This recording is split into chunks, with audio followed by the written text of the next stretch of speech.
Peanut, এই যে নিজে হাতের বানানো বাদাম দিয়ে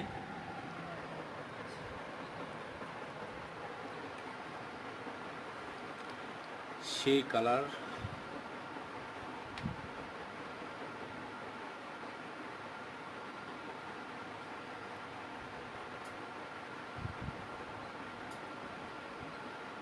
বাদামের পিনাট বানানো হচ্ছে, তো অনেক সুন্দর একটি, আমার অনেক ফেভারেট। আস্তে আস্তে এটা শক্ত হয়ে যাবে, তো খেতে অনেক স্বাদ হবে। তো এভরিওয়ান বাসায় সময় পেলে সেভাবে বাদাম দিয়ে পিনাট বানাইতে পারেন। এই যে অসাধারণ।